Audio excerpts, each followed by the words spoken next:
Matapos makatanggap ng reklamo na may isang lalaki na binubugaw ang ilang minor de edad, agad na ikinasang entrapment operation ng mga pulis. Nasagip ang dalawang babaeng minor de edad habang inaresto ang umunibugaw. Pagdating sa police station, positibong itinuro ng mga biktima ang suspect na nagbubugaw sa kanila. Kwento ng ina ng isang minor de edad, nadiskubre niyang hinihikayat ng suspect ang kanyang anak na magtrabaho sa Pangasinan. Pinangakuan daw ito ng pera at photoshoot. Yung anak ko, naki-open dito sa cellphone ko. Tapos nakalimutan niya i-log out. Kaya nasundan ko lahat ng mga conversation. Tapos ang sabi ng bakla, dapat mag-invite pa yung anak ko ng iba pang mga bata. Pero hindi pala ito ang unang insidente.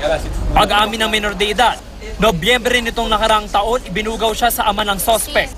Napag-alaman ng pulisya na ang modus ng suspect. Kupkupin ng mga bata at kapag nakuha ang loob, tuturo ang uminom. Ang mas nakababahala raw, pinapagamit ng marijuana ang mga biktima. Una, ini-engage siya sa inuman, nakikipag-inuman siya hanggang sa makuha niya yung loob. And then eventually, naibubugaw niya nga sa mga parokyano niya. Itinanggi ng suspect na binubugaw niya mga minor de edad.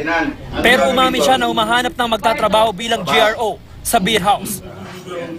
Awan ko po sa kanya kung ano problema sa akin. Wala naman po akong pinakitang pangit sa kanya, tapos sinisiraan niya po ako. Sabi po nila na gusto nila pumasok po sa Pangasinan, kaya sabi ko go lang. Bukod sa mga biktima, hindi rin namin ipinakita ang suspect. Alinsunod sa batas kaugnay ng human trafficking sa bansa. Muling paalala ng mga otoridad sa mga magulang. Hanggat maaari, bantayan yung mga anak nila na lalo't nagpapaalam na aalis, pupunta sa kaklase, pero mawawala ng ilang araw. Ang hindi natin alam, nai-involve na sa hindi magandang bagay. Tulad nga niyan na sila pang nagiging biktima mismo. Ito ang unang balita sa Quezon City. James Agustin, reporting.